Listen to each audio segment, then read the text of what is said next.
नमस्कार, मैं देवीलाल रोज, सहायक आचार्य हिंदी, राजकीय स्नातकोत्तर महाविद्यालय झालावाड़।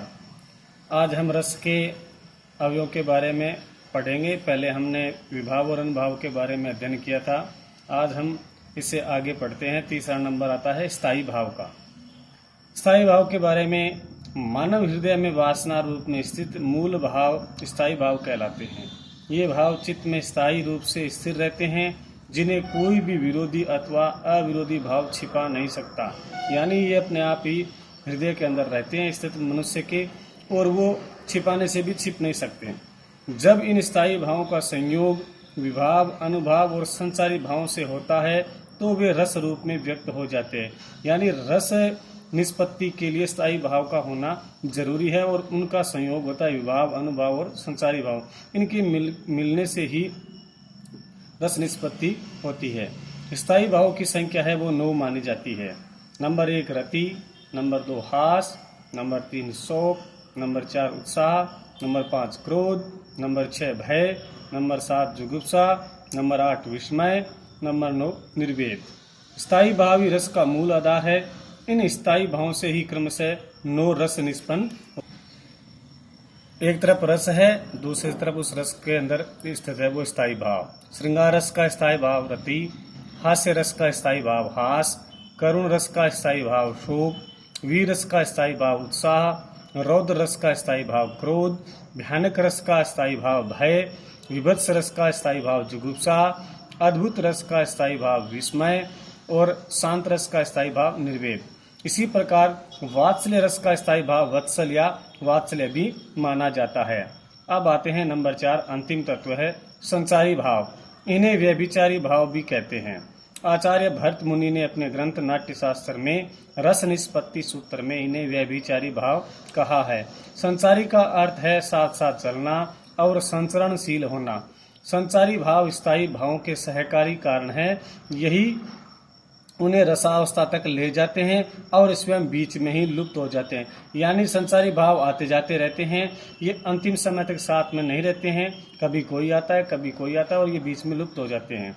और अधिक स्पष्ट करते हैं, संचारी भाव अस्थिर मनोविकार या चित्त वृत्तियां हैं। ये आश्रय और आलम्बन के मन में उठते और मिटते हैं। अतः अस्थिर मनोविकार या चित्त वृत्तियां संचारी भाव कहलाती हैं। ये मेघाच्छन्न आकाश में बिजली की भांति अपनी चमक दिखाकर लुप्त हो जाते हैं, अथवा पानी के बुलबुले की भांति उठते और मिटते चलते हैं। अपनी चंचलता अथवा संचरणशीलता के कारण ही वे संचारी भाव कहलाते हैं। संचारी भाव की संख्या 33 मानी गई है।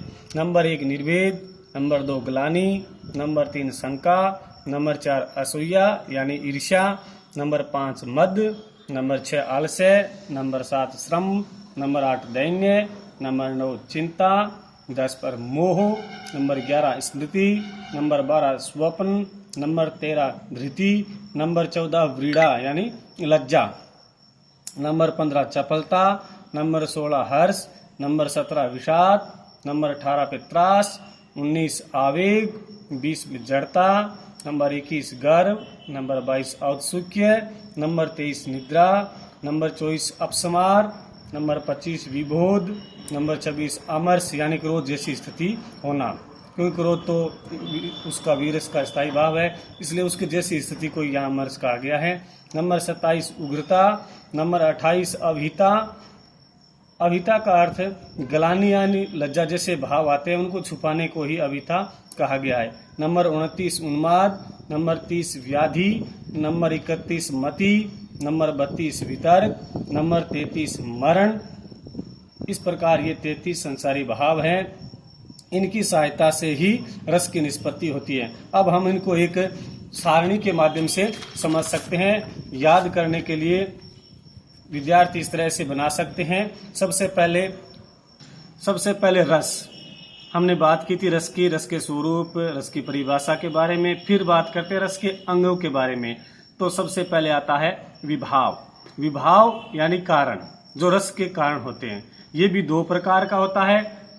नंबर 1 आलम्बन विभाव, नंबर 2 उद्दीपन विभाव। आलम्बन विभाव सहारा प्रदान करता है, उद्दीपन विभाव रस को उद्दीप्त करने के कारण होते हैं। फिर 2 नंबर पर अभी आता है अनुभाव।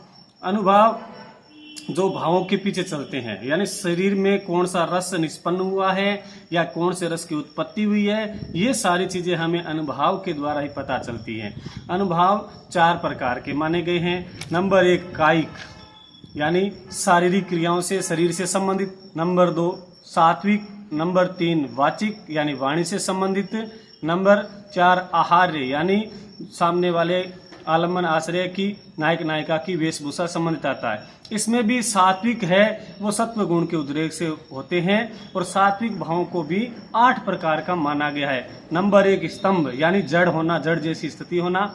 नंबर 2 स्वेद, यानी पसीना आना। नंबर 3 रोमांच, यानी रोंगटे खड़े होना। नंबर 4 स्वरभंग, यानी मुंह से वाणी नहीं निकलना या बोल नहीं पाना। नंबर 5 कंप, यानी शरीर में कंपन होना। नंबर 6 विवरण्य, यानी शरीर का, चेहरे का रंग है उड़ना या पीला पड़ना। नंबर 7 अश्रु, और नंबर 8 प्रलय। उसके बाद में तीसरा अंग है संचारी भाव। 33 होते हैं, जिनके बारे में हमने अभी अभी अध्ययन किया ही है। उसके बाद में आता है स्थायी भाव। स्थायी भाव शरीर की, मतलब जिसके हृदय में रस की निष्पत्ति होती है, उसके हृदय में हमेशा स्थित रहते हैं, और ये स्थायी भाव है वो 8 प्रकार के माने गए हैं। रति, हास, शोक, क्रोध, उत्साह, भय, जुगुप्सा, विस्मय और निर्वेद, ये 9 स्थायी भाव माने गए। सारे के सारे अपने अपने रस के स्थायी भाव होते हैं। कई आचार्यों ने वात्सल्य रस को भी, यानी सूरदास ने उसका वर्णन इतने अच्छे तरीके से किया था कि हिंदी के अंदर वात्सल्य रस भी घोषित हुआ, तो उसका स्थायी भाव वत्सलता। और कुछ लोग भक्ति रस भी मानते हैं, तो उसमें ईश्वर विषयक रति होती है, उसका स्थायी भाव होता है। तो इस तरह से हम इस सारणी के माध्यम से रस के अंग, उसके कारक और उसके प्रकार, उनके भेदों का अध्ययन हम अच्छी तरीके से कर सकते हैं। अब आगे हम पढ़ेंगे रस के लक्षण और उनके उदाहरणों के बारे में। धन्यवाद।